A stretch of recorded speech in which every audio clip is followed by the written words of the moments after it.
Committee Room 21. Sound.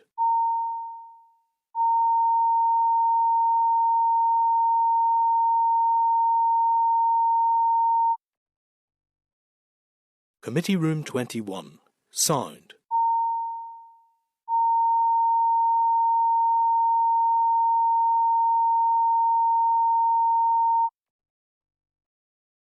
Committee Room 21. Sound.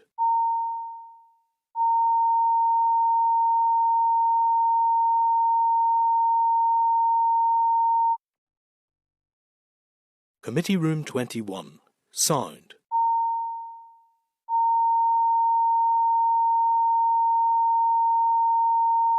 I'm going to call the meeting to order, and we're open now in public session, members, so I'm going to advise those in the public gallery that they're welcome to use mobile devices as long as they are in airplane mode, and that all devices are to be muted, and it's not permitted to take photographs or record any part of the meeting. So in terms of apologies, I know that one member will be joining us slightly later because of a funeral to attend. We have both Tom Buchanan and Aoife Finnegan joining us via Zoom. And is there anything else, Clerk? No? Okay. Declarations of interest, members. I would remind you of your responsibility to declare any interest in the items under discussion today. Does any member have any interest to declare in relation to any of today's agenda items? Okay.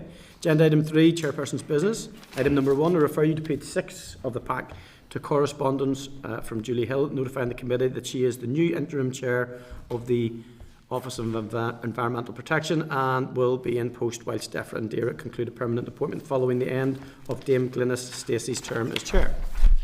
The interim chair thanks the committee for our continued engagement and support and look forward to those relations continuing. Members, have you any comments? Are you content to note? Thank you, members.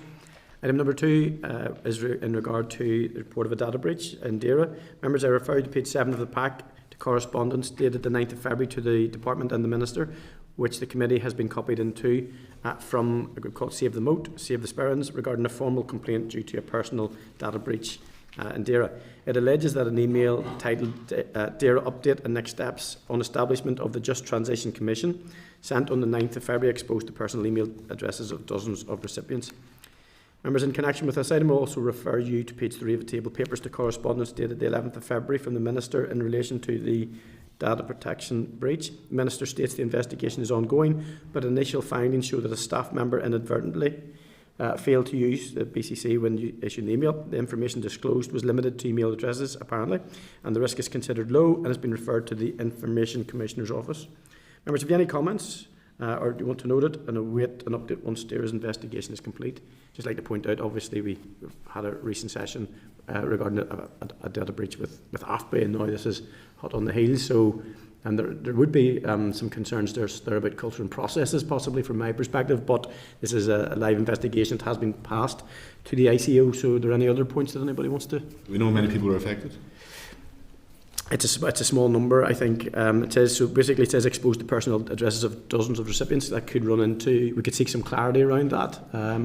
If members are content, we could write to the department in regard to a series of questions. I think establish the cause and to review the processes is one element of it.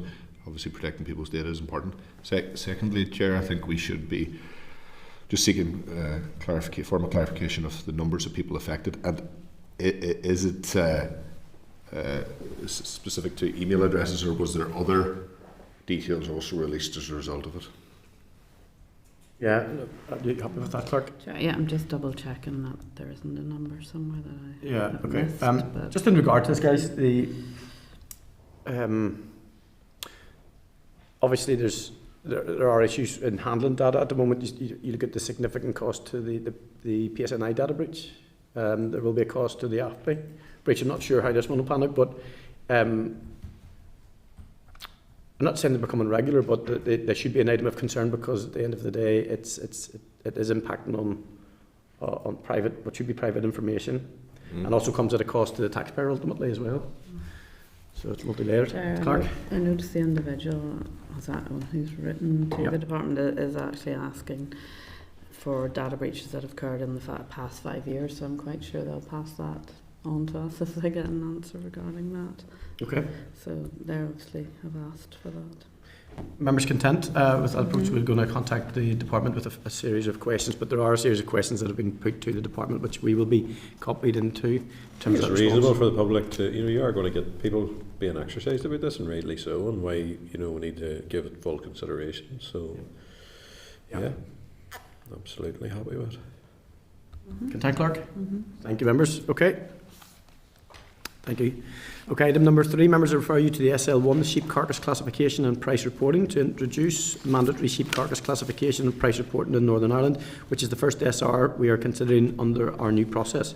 We noted the SL1 at our meeting on the 22nd of January, and the call for views closed on the 6th of February, and no responses were received.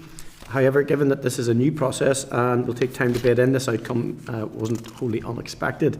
The clerk was contacted by the NI meat exporters yesterday, as they had only become aware of the SR being with the committee, and they are sending in some written views based on the citizen space questions.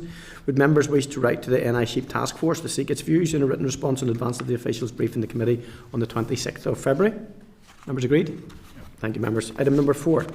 A request has been received via the Assembly Communications team from the Irish News to release all correspondence and briefing papers that the committee has received relating to the Shellfish Gathering Conservation Regulations 2026. Members will recall that under the new process for dealing with delegated legislation, all papers in relation to SRs are now published in the committee's, on the committee's web pages. This SR was considered under the previous process.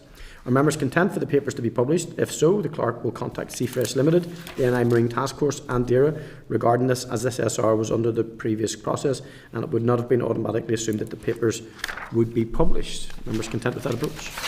So are we providing them? Sorry? Are we providing them? Yeah. So we'll publish them. So under the new process they'll be provided. Under the previous process there was no time scale to facilitate that. So and everything is basically in the public domain anyway in regard to the revocation of the order.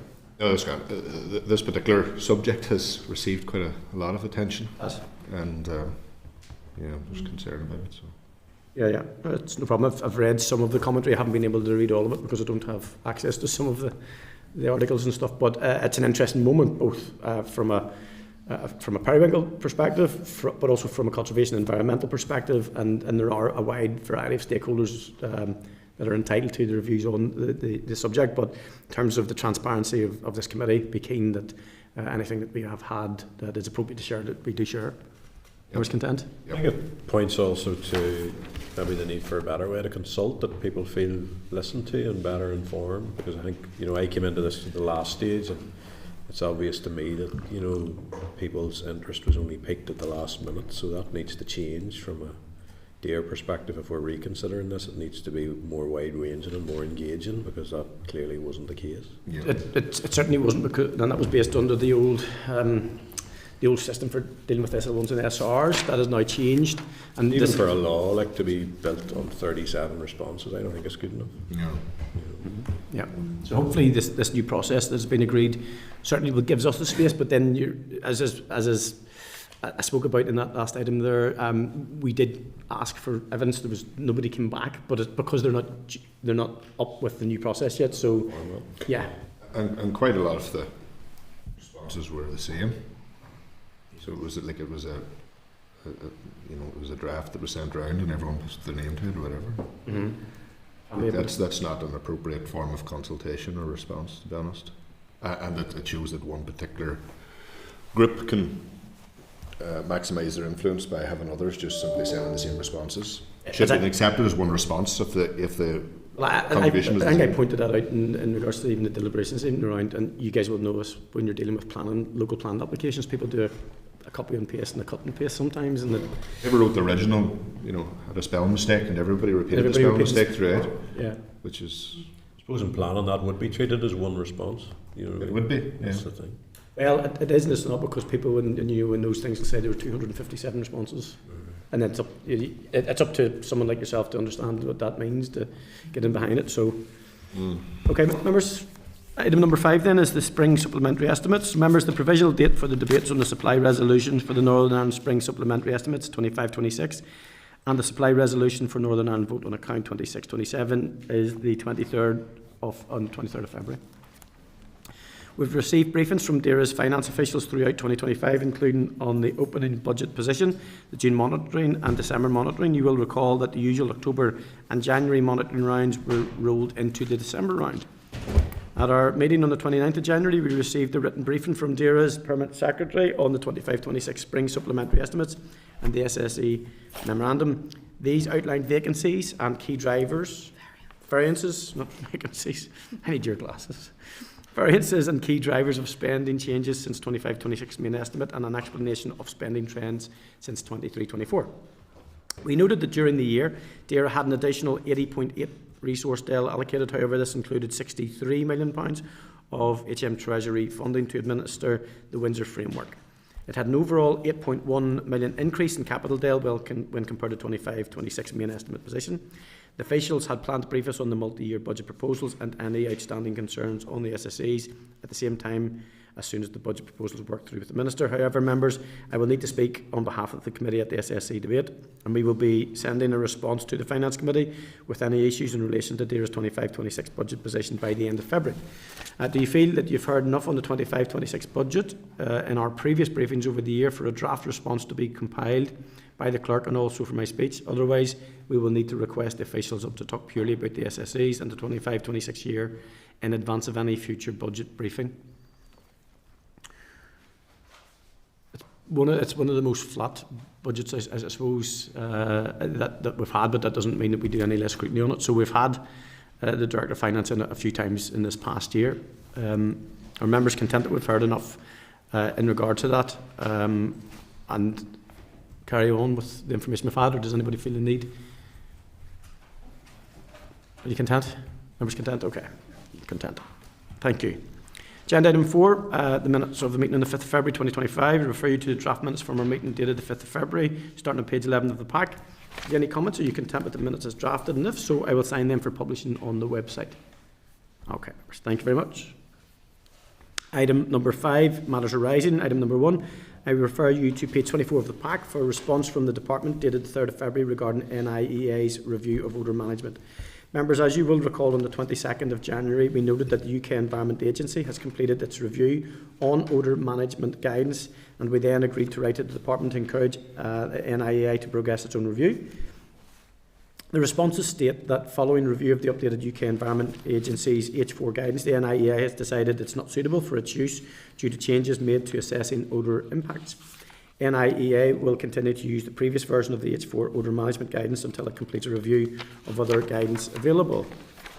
Have you any other comments on that, guys? I wouldn't mind keeping that wee one open with NIEA to better understand their reluctance to apply the new guidance. And they may well be right, by the way, but I would.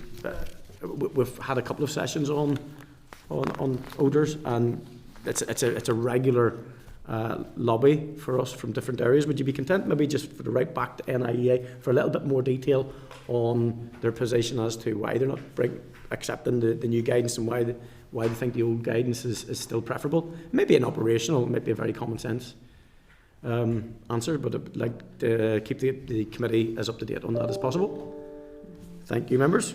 Chair, they highlighted in their letter it wasn't suitable for their needs due to some changes they've made, such as removing references to odour modelling and the use of FIDO for assessing odour impacts. But it was it was quite high level. Mm-hmm. We'll get a bit more detail on that, guys. Thank you. Okay, matters rising. Number 2, I refer you to page 28 of the pack for a response from the Department dated the 5th of February regarding the reciprocal tariffs by the United States of America. Members, you will recall we were briefed by RAISE on the 22nd of January and wrote to the Department for its understanding of the tariffs imposed on goods entering and leaving Northern Ireland since June 2025, and the potential impact this could have to the local economy. In relation to the fall of $0.53 billion in NI exports to the US in the period, which was quarter 4 2024 to quarter 3 2025, compared to the same period the year before, the response states this is likely as a result of an increase of tariffs from an average low of 2% to 10% and the policy uncertainty that exporters faced. The Department also states that trade and agriculture exports fell year-end, September 2024 24 from 18 million to around 15 million for year-end September 2025, and taking inflation into account, export of beverages to the US has remained at similar levels year on year. The Department states it will continue to monitor the impact of US tariffs on Northern Ireland and the agri-food trade in particular, and the Minister will make representations to DFE and DEFRA as necessary. Have any comments you can tend to note? Thank you, members. I think just some clarification on a couple of things, Chair. What proportion of the export decline relates to the agri-food sector specifically, as opposed to machinery and pharmaceuticals? And then, has there been any assessment by the Department, risk assessment for how farm exporters are going to be impacted by this decline? I just think we should look at that as an interesting one. Yeah, sure, no problem. But certainly, as was noted, there was a fall in the figures from 18 million the year previously to 15 million in terms of the agri export of the 0.53 billion, but that doesn't give us the detail of what that is. The other thing is with the other deals that are not just the American trade tariff stuff with the Mercosur deal, and our export opportunities are probably under more pressure than they've ever been, and the threat of cheaper, inferior import products looms over the farm and agri sector at all points. So, yeah, points well made. Are you content, Clerk, that there's something there for you? Sorry. Some more clarity in terms of what was more clarity on? So the percentage of trade that this affects for farming and agri in particular, okay, and then what work's being done to protect and promote, I suppose, maybe through the Bureau actually in Washington too, just to see how proactive the Department are with the Bureau in Westminster to what engagement is happening. Yeah, I think that's important because the industry, those in the industry are always having to try and mitigate for those sort of unseen issues that arise, and I'm thinking there are the beverages and the sort of the craft element of that, and how popular it is here, and exporting that enthusiasm over to America is important, and people need assisted in doing that to mitigate what's happened here. Really. Happy, Clerk? Mm-hmm. Yeah, thank you, members. That was useful. Okay, item number 4. I'm going to do matters arising. I'm going to do matters arising number 4 before 3, as it also is in connection with US tariffs. So I refer you to page 9 of the table papers for a response from the Department of Economy, dated 11th of February, in reply to our letter regarding recent changes to the US trade tariff policy and the potential implications for business in Northern Ireland. The correspondence provides information and analysis highlighting that in the year ending, Q3 2025, compared to the previous 12 months, total NI exports of goods fell by 1% to 10.9 billion, and NI exports to the US decreased 27% to 1.4 billion. Yep. The DFE states that the challenges created as a result of the US trade policy during 2025 is likely to have contributed to increased uncertainty, affecting investment decisions, contract negotiations and export behaviour. So you can see the close correlation that those statements that are made and the uncertainty of the position that we are faced in terms of there's an added complexity for Northern Ireland, depending on what that export would be, given the position of the Windsor Framework and what regulations and tariffs do apply. Can we seek further clarification as to the exact reasoning from the Department's understanding as to why the exports from Northern Ireland to the US fell by 27%? Yeah, I mean, it, unfortunately, we could ask that. I mean, what they're saying, obviously, is that it's likely to have contributed, the challenges that were created and the uncertainty. But I think there is a piece of analysis that could be done, and they certainly should be asking the questions to bottom that out, because, as we know, these moments probably come with greater regularity than they ever did, and we need to be learning from the experiences that we're having. It also points to the importance of, what will happen on St. Patrick's Day and that, with that, being there and opening and maintaining that line of communication and informing people of what the impacts of this are. Yep. I think that's really vital. Well, I've no issue with that. That's a significant drop, 27%. It's a lot. Mm-hmm. Yeah. Okay. Yes, Chair, that letter's to the Department for Economy, because that was their overall picture. And the piece about the piece about the Bureau was the piece before, wasn't it? Yeah. Okay. Mm-hmm. All right, members. Item number 3 then. I refer you to page 32 of the pack for response from the Department, dated the 9th of February, in reply to the committee queries raised on the Dilapidation Bill following our meeting on the 22nd of January. In summary, the departmental officials have confirmed that they intend to hold a roundtable discussion with NILGA and BCNI representatives. Ministerial amendments to Clause 11 have now been drafted and are provided starting at page 35, and a copy of the Rural Needs Impact Assessment is also provided as requested, starting on page 37. The Department highlights that the aim of the Rural Needs Impact Assessment is to highlight any differential impact that a policy or legislation might have on rural communities and not on a council's financial capacity to implement it. Members, are you content to note for now? We can discuss the matters in more detail when we resume our deliberations on the bill later in the meeting. Yep. Okay, members. Okay, agenda item 6 is the departmental oral evidence session on rethinking our resources, the NI resource and waste management strategy. So members, I refer you to the pack starting on page 48 to the briefing paper that outlines the rationale for the draft strategy. You will recall that we requested this oral briefing following a previous written briefing paper that was dated the 22nd of January, and we noted the 12-week consultation which launched on the 15th of January, and a copy of the draft strategy starts at page 53. So members, I now welcome the following officials to the meeting and invite them to brief the committee. We have Shane Doris, Director of Environment Resources Policy, Carmel McDowell, Head of Resources and Waste Strategy Policy Branch, and Alan Collins, Policy Advisor, Resource and Waste Strategy Policy Branch. Thank you very much for your attendance, and please feel free to brief the committee. Thanks, Chair. Thank you, Chair. Thank you for the introductions, and thanks to all committee members for the opportunity to brief you today. I know you've received the written briefing, and I would expect you may have a number of questions in this area if it is of significant interest, so I'll keep my opening comments brief, but just to set some brief context. So Rethinking Our Resources comprises 2 work streams that aim to contribute to Northern Ireland's net zero ambition, improve the environment and build a better, more circular economy. The first, under the subheading Measures for Climate Action and a Circular Economy, focused on waste and recycling reforms, and in 2024 DAERA consulted on a range of proposals to improve recycling and waste collections from households and businesses, based around driving down the volume of residual waste and improving the quality and quantity of material being collected for recycling, and my colleagues briefed the committee at that time. The responses informed our draft departmental response, the publication of which is subject to executive approval. So I think it's important to clarify the distinction between the two. However, today we are focusing on the second strand of this work, the Resources and Waste Management Strategy for Northern Ireland, which will set the policy direction at a strategic level for the future management of resources and waste. The draft strategy builds on previous waste management plans and responds to statutory duties under legislation such as the Waste and Contaminated Land Order, the Climate Change Act and the Environment Act, as well as policy drivers like the Climate Action Plan and Environmental Improvement Plan. It aims to transition Northern Ireland from a linear take, make, dispose model to a circular economy focused on reducing, reusing, repairing and recycling, contributing to net zero by 2050. The strategy is split into 4 parts: vision and need for change, enabling action, implementation and monitoring. The consultation launched on the 15th of January, and stakeholder input is being sought through a 12-week consultation to help refine reforms that will improve resource efficiency, environmental protection and long-term sustainability.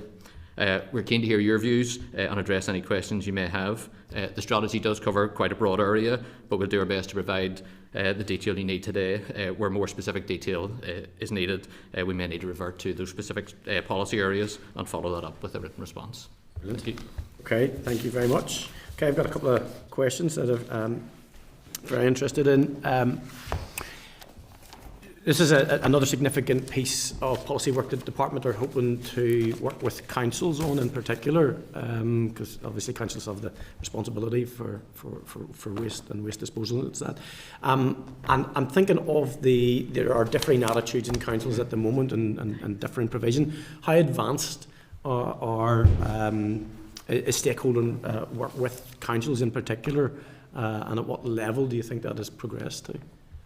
Well, I suppose the earlier bit of work that I referred to that we previously consulted on was probably more focused on the councils and the obligations that are not the obligations, the potential recommendations or proposals around recycling reforms and waste collections. That was consulted on. We have a draft response prepared based on the consultation we received, and those were really targeting how can we improve quality of recycling, how can we reduce the amount of residual waste arising, and and that informed our department response. Obviously, that does cut across councils. There's other investments and things to consider, so that is with the executive. So that isn't really specifically within the strategy. The strategy is much broader than that. It talks around all our policy and future plans for the next 6 years and beyond. Okay. The draft strategy does not specify how compliance with new separation or landfill bans will be monitored or funded. Is it the expectation of the department that that remit will fall to councils? Yes, the larger targets in there are statutory targets. They're not set by ourselves; they're set by others, as I mentioned, sort of in the opening remarks. So it would be for council to be aware of that and make whatever interventions they feel necessary to help achieve that. There are and has been funding available through the department to support that. Our household waste and recycling collaborative change programme has been there to support that, and that's ran for a number of years. And councils have availed of that to make those changes. The other part of that would be the recent introduction of extended producer responsibility for packaging. Through that, packaging producers pay councils directly for the management and recycling of packaging waste. So that takes up a large part of this area of focus. Think of all the dry recycling, for example. Most of that would fall into the category of waste packaging. Okay. The deposit return scheme? Yes. Is one of particular interest, I think. Has the department done any scoping in regards to how that would land and when that would likely be ready to roll out? Well, at the moment, we are still committed to the launch date, which is October 2027. We've actually moved now into the implementation phase of that. So the DMO, who are the company who will be responsible for that, Exchange for Exchange is their new trading name. They're now directly involved in that, so they're engaging with all the stakeholders around the practicalities of that. They're also engaging with Return, who run the scheme, the Irish scheme, and just to make sure that we're looking at areas where it can be interoperable. The scheme is designed to be interoperable in terms of the volume of the containers collected, the material types are all the same. We just need to look at some of the practicalities around labelling and trying to avoid fraud risk between the schemes. But there is a lot of engagement going on. There has been throughout the process. So we're pretty confident in delivering that and the positive outcomes that will come from it. Okay, and my final one is in regard to the agricultural sector and how we manage agricultural waste more sustainably.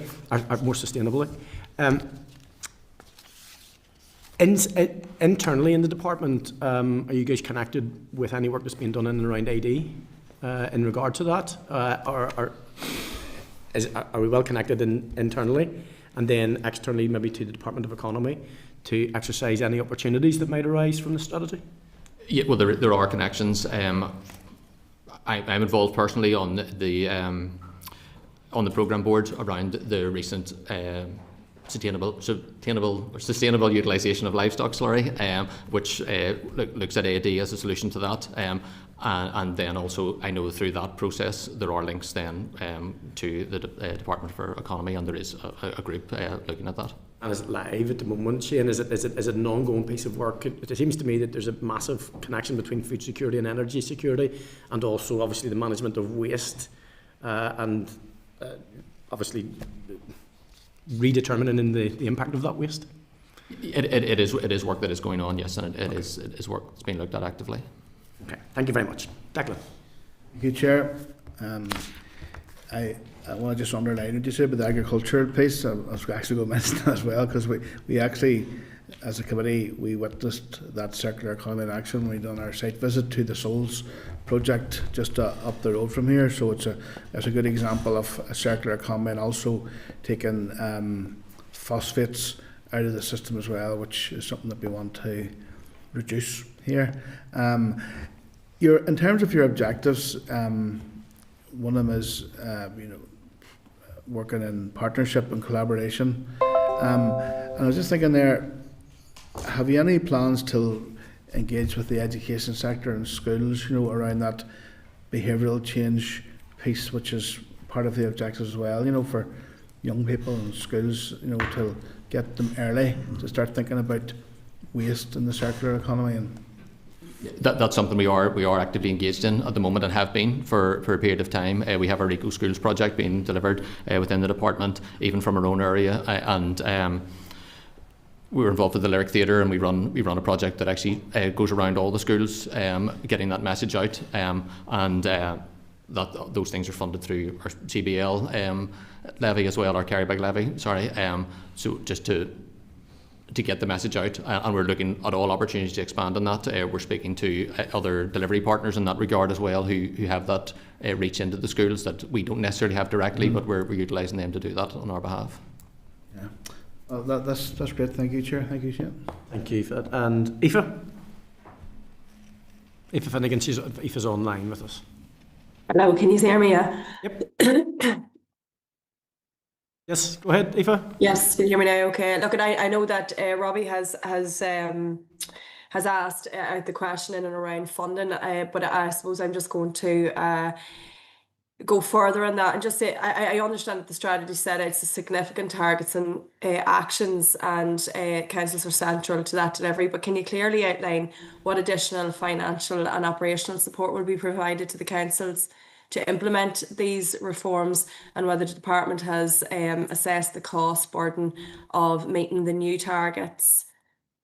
I think within this strategy itself, it's not as specific as perhaps the departmental response will be to the previous consultation in terms of council requirements. But as it said on the household Waste Collaborative Change Programme, that's a £23 million programme being brought forward and has been brought forward by the department to fund councils or through match funding to allow them to invest in additional infrastructure that would help achieve those targets through as I mentioned, the packaging extended producer responsibility scheme that funds directly to councils. At the moment, that's 51 million this year that councils receive through that. So that's sort of the level of funding. The other thing, we have modelled this, and we have looked at what the cost would likely be to make those changes as well, and they range depending on what the models that councils are currently delivering and what the ultimate ambition and aim would be at the end of that. But within that, there's also cost savings that we can see as well. So we've looked at that. So there are opportunities for councils to make cost savings by amending those models. Okay, that's very useful. Thanks a million. Thank you. Thank you, Aoife. And John. Thank you, Chair, and thanks for the presentation of this. I have a number of questions, if you don't mind. I'll try and keep it as brief as possible, but I think I have to comment this is one of these things that requires leadership and ambition and the willingness of those implementing the decisions, i.e. the politicians, to manage expectations and reactions around change for the greater good. So the questions are really based on that, and the first one is very specifically on the separation of recyclable products.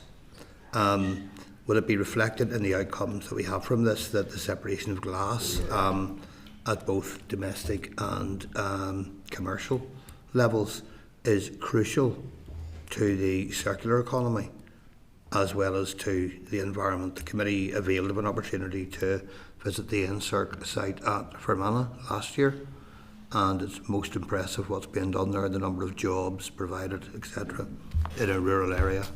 So will that figure heavily in the end product of all of this? Well, that figures heavily in our thinking in terms of, and we're always clear in setting that out, as the ambition is to achieve the greater degree of separation as possible in terms of making sure we're getting the right quality of recyclate, and glass being a key example of that. And we have visited NSERC and spoke to NSERC as well on this issue.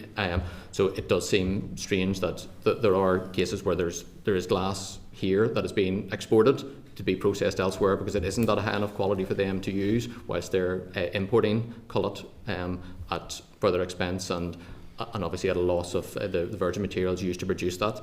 So that we are very, very conscious of that, and something that we need to improve on. And again, something that we would ask people to consider as well, in that those that are funding this through EPR, they are packaging and producer manufacturers. So they will want to see a better outcome. They will want to see a feedstock, a good quality feedstock at the end of that process, to justify, I suppose, their investment in that as well.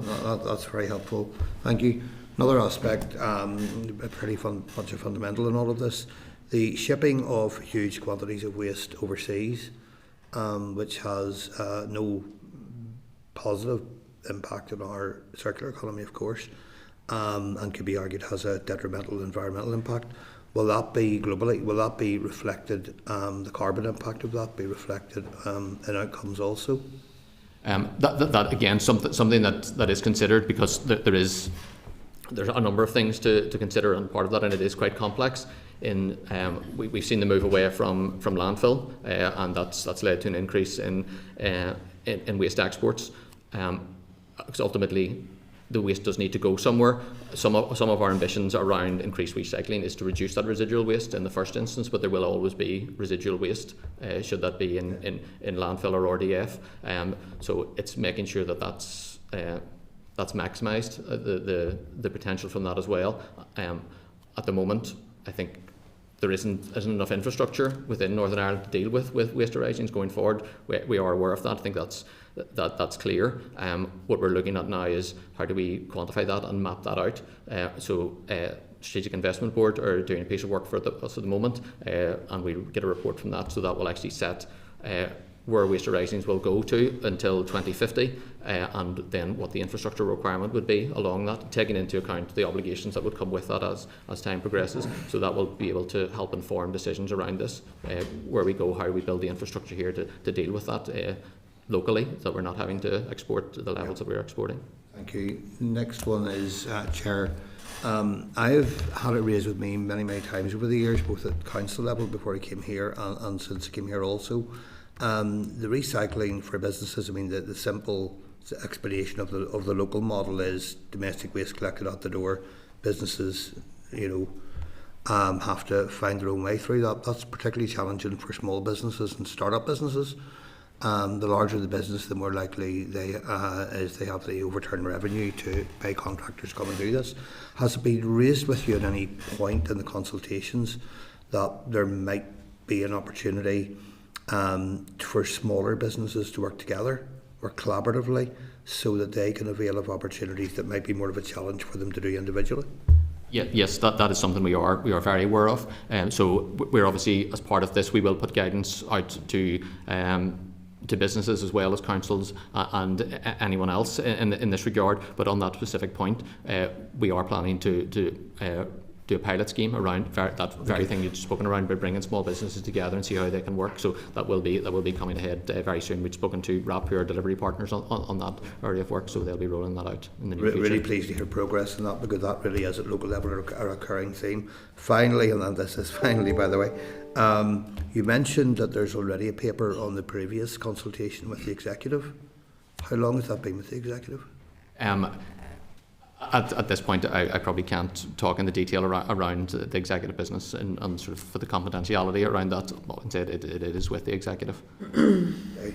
Was it weeks or months? Do we know? As I said, I don't really want to get drawn into the timeframes around that. Okay, I'll do my own research, but thank you for that. Thank you. Thank you, John. And Daniel? Yeah, Chair, at this juncture, I'll declare an interest as the chairperson of the Public Accounts Committee, because this is an area of particular interest to the committee. We were going to take it as our next inquiry until the consultation appeared, so we look forward to looking at it in the future. I wasn't going down the route that John was going, but I will touch on it. We don't really know the detail of any discussions at the executive, but you can tell us how long it's been with the executive. That's a fairly transparent question. We completed our work on the departmental response in around the summer. Last summer, that's when we completed last response. We completed it at that time. Okay, so sometime between June and August. All right. Okay. Couple of questions I have. What's fundamentally different about this strategy compared with the 2013 strategy and the 2019 waste management plan, given both have failed to deliver any meaningful transformational change? Well, the strategy aims to build on those and go further, really focusing on the circular economy aspect of that. I suppose in terms of delivering change, we're hoping that we can set out the direction of travel. We're identifying the challenges as well, and it's it's as much about making that clear for our delivery partners as well, for councils, what would be required of them, and for those in the commercial sector to look at things around where's there investment opportunities for them, how can they step into the space to help that. I think that's important. So we haven't shied away from saying what the challenges are within that, and this isn't a DAERA only issue. You know, we need people to work with us, and we hope we've set that out to try and get that level of engagement and get that buy-in. Certainly requires partnership, but you're the lead department. What happens if the 10 targets or 63 actions are missed? Are there any enforcement mechanisms, penalties, or statutory duties triggered? Well, we would be failing to meet those statutory targets. From a departmental point of view, how we would deal with that, I would imagine, would be through the OEP sort of looking at that in their role. They would be challenging us. They'd be challenging other public bodies in terms of if they're failing to meet those targets in their own right. It's also been said that this particular strategy is central to net zero by 2050. If that is indeed the case, why are interim carbon reduction milestones not clearly specified within the strategy? I think we have interim targets for our recycling that's set out there. I think we have an interim target for 2025, and I think we have targets for 2030 in there. In terms of the carbon targets, I think they may be referenced. If not within the strategy itself, the climate action plan will be referenced in there, and they will be set out in the climate action plan, in the waste sector of the climate action plan.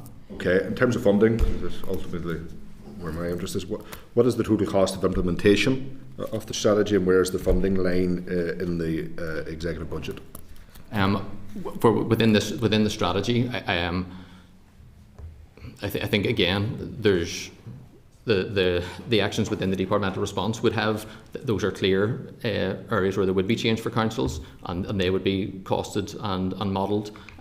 Within the strategy itself, they're in there, but the entire strategy is not costed, because much of it is really just setting out the direction of travel.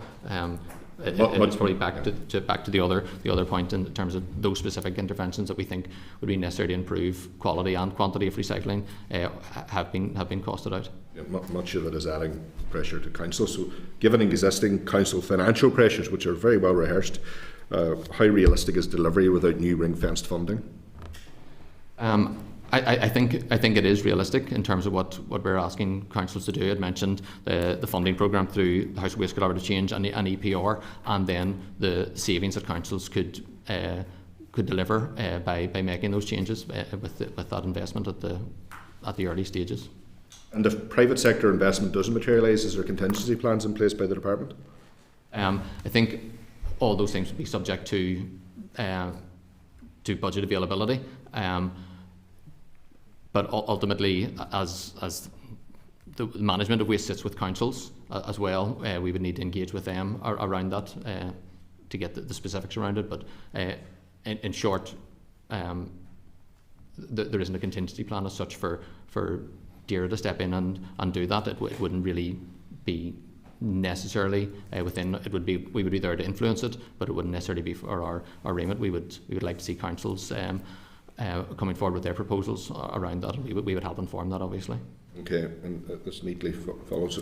Just before I go to a final question, you'd said we're moving towards getting away from landfill, but when will that truly become a last resort, and what measurable reduction is expected annually?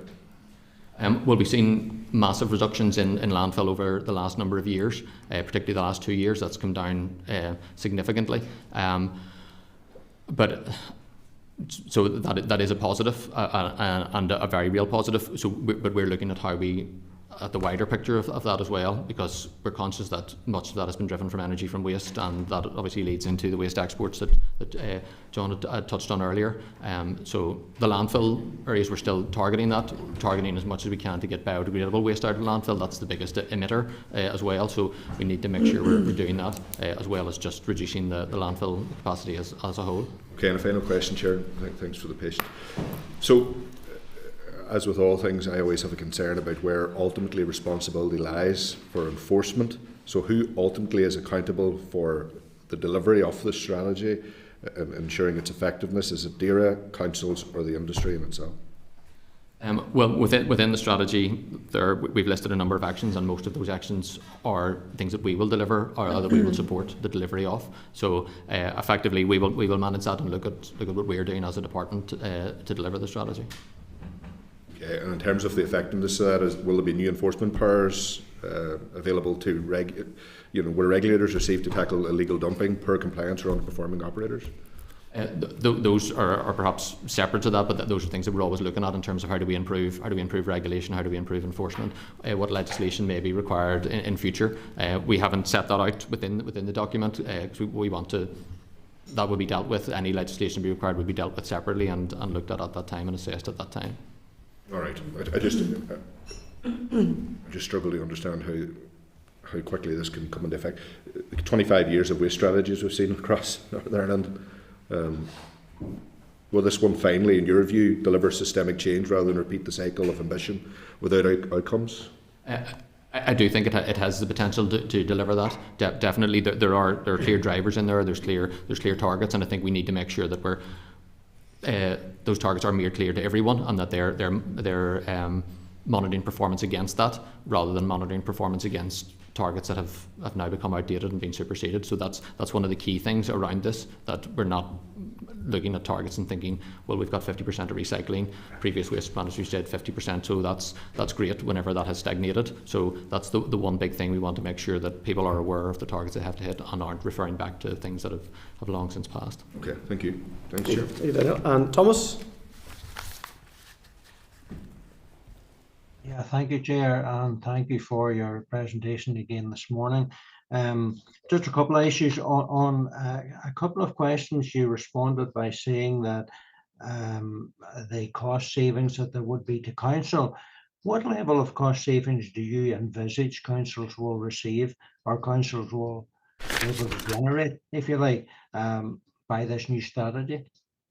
Again, I would sort of couch that by saying that those aren't specific within the strategy. They're more covered in the proposals in the previous body of work. It all depends in terms of the council's operating model, but where we would see the savings could be potentially in terms of improving the quality and the quantity of the recyclate that they're collecting, makes that more valuable. That becomes an asset effectively, and in terms of the reduction in residual waste, there's a reduction in the rates associated with that, the landfill rates associated with that. There's potential reduction for the service required in collecting that if councils took that approach. So there are savings to be made there, and as would say, anything that they do to improve their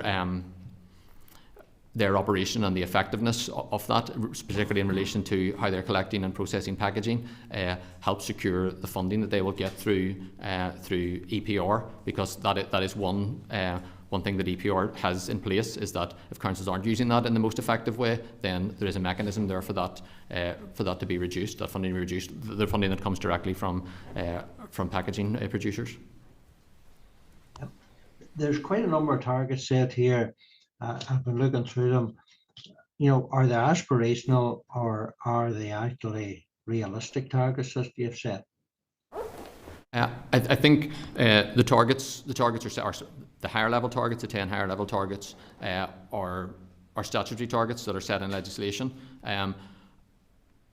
They are achievable. Some of them will be very challenging, but we have mapped the actions to try and help deliver on that. But we will need collective effort beyond just the department. We will need buy-in, and we will need change. But we think the policies together can deliver on these. Challenging targets are achievable at what cost? In terms of cost, financial cost. Yeah, financially, yeah. Well, I think I suppose this is all being presented from a circular economy point of view, so it's not specifically around the direct costs. It's more the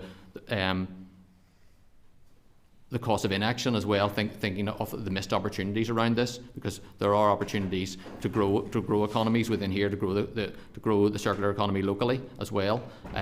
So that's really at the heart of this as well. I don't think we're looking at this as saying something that would be a significant cost burden solely. We're looking at it as what could be the cost benefits from this. As we said, there is already costs associated with waste exports and missed opportunities around that. There's the cost of landfill that has to be borne as well. So there are savings here. There's opportunities to support the businesses here, as mentioned, in terms of the one particular company that we talked about earlier on glass, and how we can improve the availability of feedstock to them. So there's opportunities and savings around that too. Yeah, I'm all for setting targets and that type of thing, but at the same time, targets that are set must be realistic targets that can be met and achieved. And if you have targets that are so challenging that it's going to take a huge amount of, if you like, finances throughout it, and in order to an effort to try and to meet these targets, then they're really not realistic. They're aspirational, and that's where the danger lies in all of this.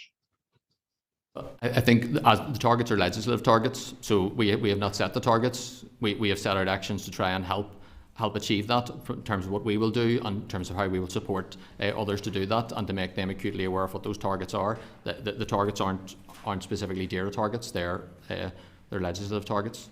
Okay, thank you, Chair. Thank you. Any other questions, members? Gareth?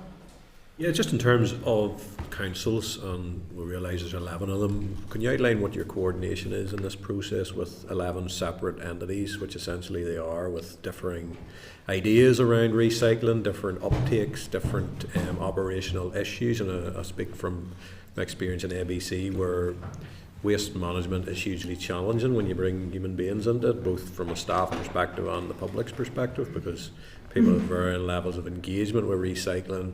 And then those that are really conscientious recyclers then are up against issues with council when that service fails, or there's a strike which goes on for weeks, and people completely lose confidence in motivations of people who are supposed to be there to provide public services. So how do you get around all that? What does that look like? How are you reaching the end of this and bringing 11 separate local authorities with you with an ultimate aim of delivering this? Well, I think from a practical point of view, in terms of our engagement, there's the Government Waste Working Group, which involves ourselves and councils, and that's an opportunity for them to update us on what's happening in their areas, and for us likewise to update where we're going and our future plans around this. And we will engage with them as part of this consultation exercise again, and we've engaged with them in the previous consultations. In terms of the bringing them all together, one of the aspirations within this is around something as simple as a core set of materials in terms of what is collected for recycling, and I think those things are important, and to make sure that we get central messaging around that again, one of the key things. I think that would be very helpful at the moment. Even within different methods of collection, we can do better in terms of our messaging around what is recyclable, and what isn't, and how we engage with recycling, how the public actually engage with it, what they need to do and what they could do better. I think that's something that I think everyone can do better on the messaging around that as well. Just in terms of your consultation, I know it's open at the minute there. What controls are you putting on that in terms of monitoring for uptake, and what's an acceptable level of response for you for a consultation? Because I guess if you have industry and individual sort of commercial interests at the core of it, they might not necessarily sit within your overall parameters or your aspirations of this policy. So in terms of the greatest level of uptake, I mean, are we waiting to the end of the consultation and taking what we get, or are we actively driving our messaging and what we hope to achieve through this, through our local councils, through the assembly? What does that look like, and what monitoring are you putting on it? Well, we can monitor it as we receive responses. We can monitor the responses that we get, so we are aware of the number of responses we have to date and where they came from. But in terms of the target areas, through our Government Waste Working Group, we'll be speaking to councils around that. We've spoken to them before the consultation launched to tell them it was coming and to make them aware of it. We've also plans in place to deal with industry and business through business in the community, and we're also been engaged with health trusts, and we're hoping to set something up to speak to them to make sure their specific views are heard, and as well as young people, we're looking at options for how we speak to young people to see what their views, to make sure we capture as much and as wide a range of views as we possibly can, as well as the key people that that you've identified. Fair enough. Okay. Any further questions, members? I've just a final one, a slightly left field, but there's it seems to be, and this is quite a local issue that seems to be arising, is fly tipping and littering, which seems to me to be on the rise, actually. So it could be an unintended consequence if the process seems arduous or complicated for members of the public to do that. I'm not sure that is the reason at the moment, but I know that it's in the paper as one of those things that you're alive to. So what is active at the moment with regard to the development of the strategy to look at unintended consequences of rolling out something which on paper looks like a laudable, notable, ambitious strategy that most people would get behind, but there's always that unintended consequence potential? Well, I think both what's detailed in here and the things that we would have been setting out in the previous consultation around direct engagement with council, at all points we're saying that there will be guidance around that, so we would be engaging directly with councils, and again how they can improve their messaging to the public, what that looks like if there is for example, if there's reduced capacity in the residual bin, what are the messages going out there around that what can go in the recycling bin? How do they even do something simple as compacting that down, sorting that out in the best possible way to make sure they're using the capacity that they have in the best possible way, to avoid things like fly tipping or using street bins and all the things that could potentially happen if the messaging isn't strong, and obviously we'd look to try and enforce that if need be, where that arises. Thank you very much. I appreciate your time today. Okay, members, thank you. Okay, members, I think that was a good session. We're now going to move on to agenda item 7, which is the SL1, the Climate Change Just Transition Commission Regulations, Northern Ireland 2026. Members, the Department intends to make this SR under the draft affirmative procedure to establish an advisory, non-departmental public body to be known as the Just Transition Commission, and deliver on the requirements of Section 37 of the Climate Change Act, Northern Ireland 2022. Members, I refer you to the pack for the correspondence from the Minister dated the 2nd of February, providing an update on the forthcoming regulations, which we considered last week at page 208. A clerk's memo outlining brief details of the SR and details of the next steps to be agreed at page 210, and the SL1 letter starting at page 211.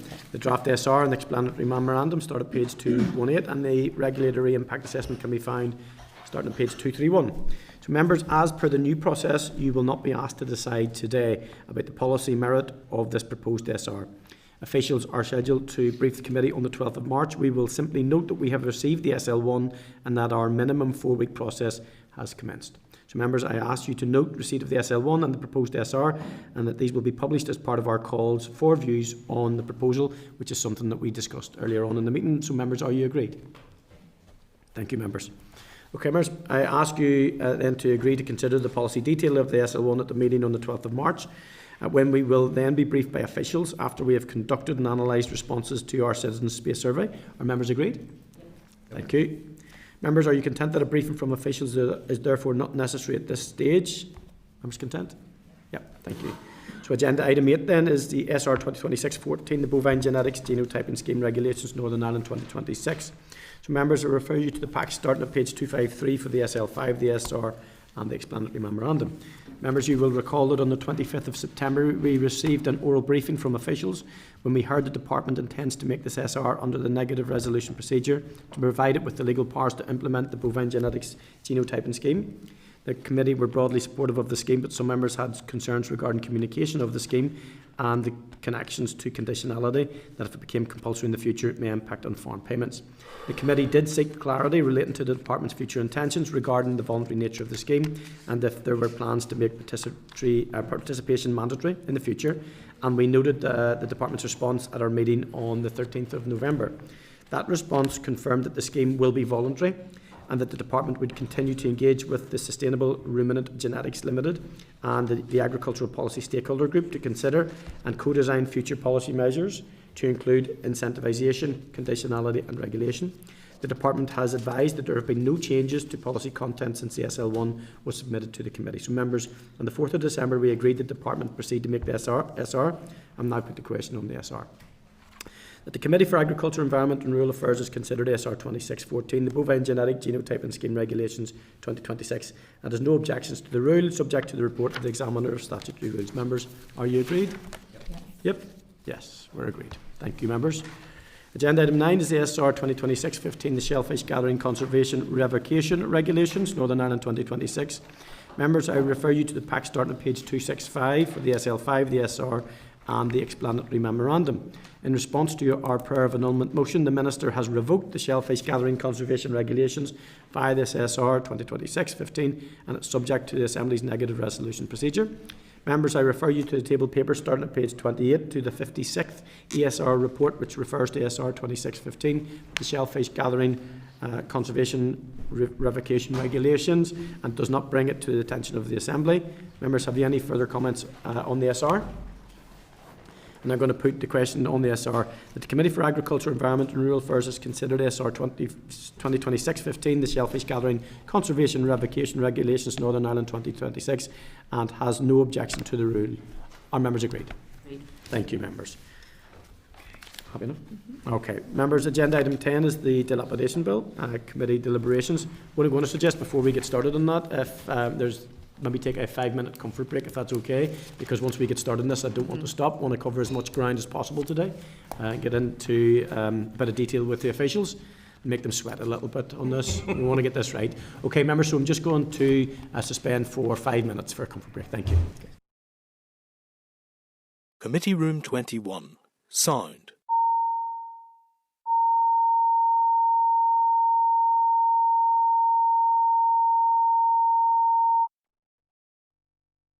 Committee Room 21. Sound.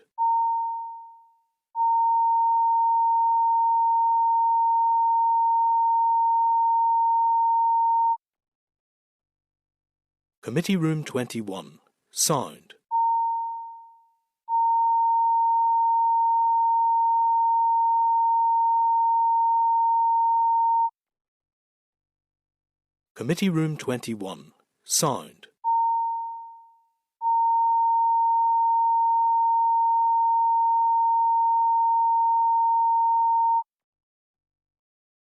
Committee Room 21. Sound.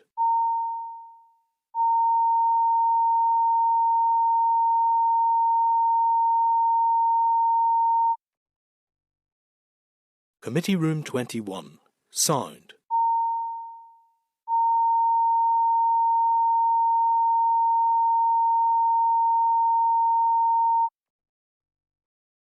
Committee Room 21. Sound.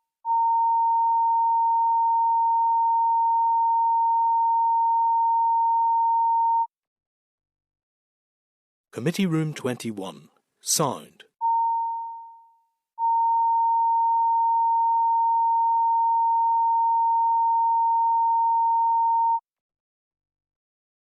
Committee Room 21. Sound.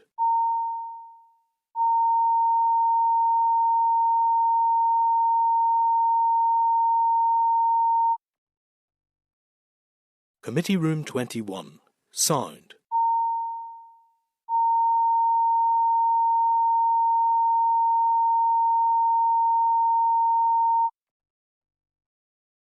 Committee Room 21. Sound. Committee Room 21. Sound. Committee Room 21. Sound.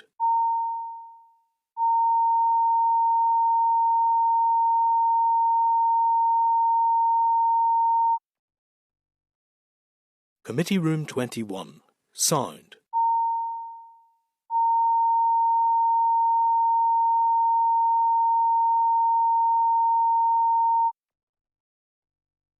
Committee Room 21. Sound.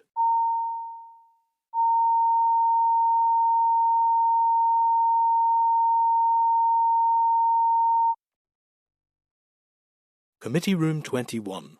Sound.